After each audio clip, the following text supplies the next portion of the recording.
Dans cette vidéo, je vais vous dévoiler une partie de mes secrets pour rendre fou amoureux une femme. Ce qu'il faut simplement comprendre, c'est que, étant donné que c'est une vidéo qui est normalement destinée à School Addict 2.0, il y aura une coupure à un moment donné, parce que je ne pourrai pas dévoiler la suite. Donc, comment la rendre folle de toi? Alors tout d'abord, on va parler des montagnes russes. C'est un concept que j'adore, personnellement. Alors, personne n'aime la routine, et tout ce qui s'apparente à quelque chose de plat, nous voulons vivre des sensations qui nous font nous sentir vivre. Bien. Le concept des montagnes russes, c'est très simple. Voilà, ça monte, ça descend. Mais, tout comme une attraction, il arrive un moment où le cerveau veut se reposer et demande ainsi un peu de stabilité. Alors c'est une métaphore, bien entendu. La métaphore des montagnes russes, c'est tout simplement une métaphore qui est liée au fait que une femme, lors de sa jeunesse, adore les manèges. Ça monte, ça descend. Et même plus tard, elle aimera sûrement cela. Mais elle aura ce souhait de vouloir une certaine stabilité dans sa vie. Donc, aux alentours des 28-29 ans, la femme s'orientera du coup vers une relation sérieuse. Parce que de ses 18... même plutôt, excusez-moi, de ses 15 maintenant, tout est possible maintenant et vous le savez, de ses 15 à ses 28 ans, elle préférera profiter. Mais il arrive un moment où la fatigue vient, l'envie de stabilité se fait ressentir et elle choisira donc de créer une famille avec le premier bel homme ou bon homme du coup qu'elle trouvera. Parce que généralement à 28 ou 29 ans, tu n'as pas le même choix qu'à 20 ans, bien entendu.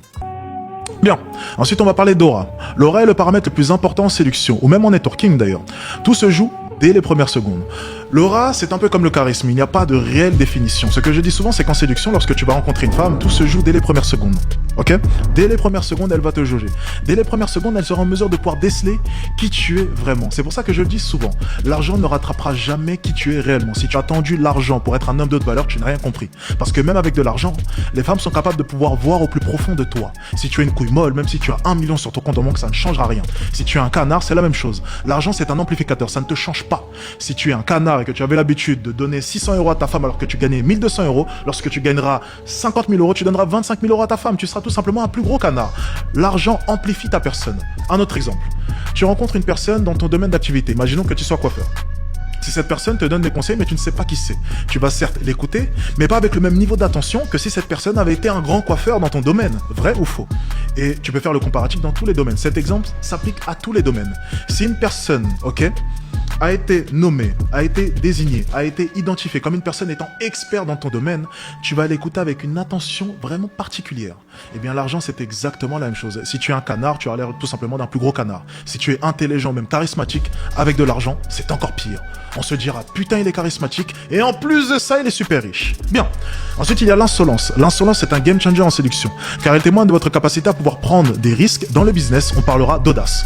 Donc, business audace. Dans la séduction, on va parler d'insolence. Donc, la prise de risque, c'est quelque chose qui plaît. C'est comme les montagnes russes. Tu vois, les montagnes russes, il y a ce côté un peu risque. On ne sait pas, ça va vite, on peut tomber à tout moment, un accident peut arriver.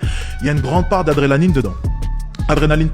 Et l'insolence, c'est à peu près la même chose. C'est que tu démontres à la femme qui est en face de toi que tu n'as pas peur de la perdre. Tu n'as pas peur de prendre des risques. Et ça, c'est séduisant.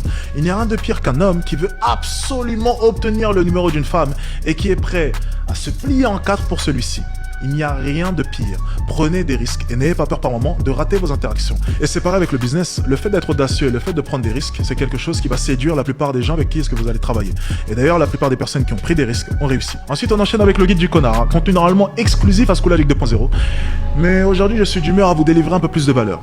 Tout d'abord, il faudra savoir alterner entre le chaud et le froid, car être un connard, c'est faire changer ses émotions dans le bon comme dans le moins bon. Le connard a tout simplement la cote parce qu'il est en mesure de pouvoir accentuer les moments où tout va bien. C'est-à-dire que la veille, ça allait mal, parce que c'est un connard et du coup, il va la faire souffrir, mais le lendemain, tout ira bien. Et ça ira encore mieux parce que justement, la veille, ça allait mal. Si tous les jours, ça va bien dans ton couple, le problème, c'est que ça devient la norme et ta copine s'ennuie et tu t'ennuies aussi par la même occasion. Si tu es en mesure de pouvoir alterner entre les bons moments et les mauvais moments, cela permettra de pouvoir accentuer les bons moments et donc faire en sorte qu'elles restent, qu'elles s'accrochent à toi. Parce que les femmes, crois-moi, cela peut te paraître bizarre, les femmes aiment souffrir. Alors pas tout le temps, bien entendu, c'est pour ça qu'il faudra savoir alterner, pas tout le temps, mais les femmes aiment souffrir par moments. Parce que ça les fait se sentir vivre.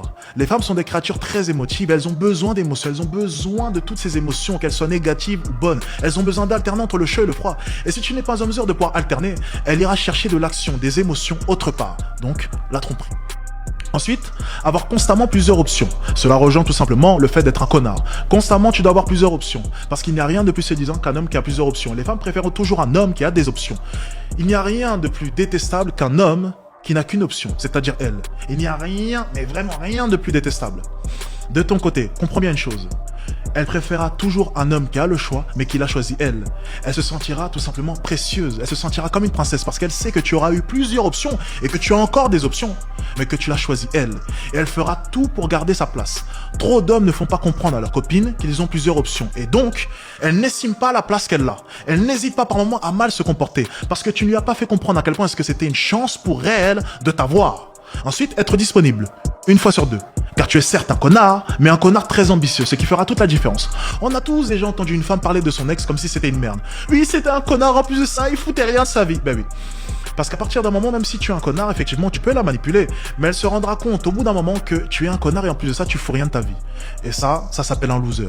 Sois un connard, mais un connard ambitieux. Le connard ambitieux, on ne le lâche pas. Parce que se dira, c'est un connard, certes, mais ce mec-là est différent. Ce mec-là est ambitieux et ce mec-là bosse. Parce que si tu es le type de connard à fumer des jours toute la journée, à sortir en boîte, au bout d'un moment, ça ressortira. Crois-moi.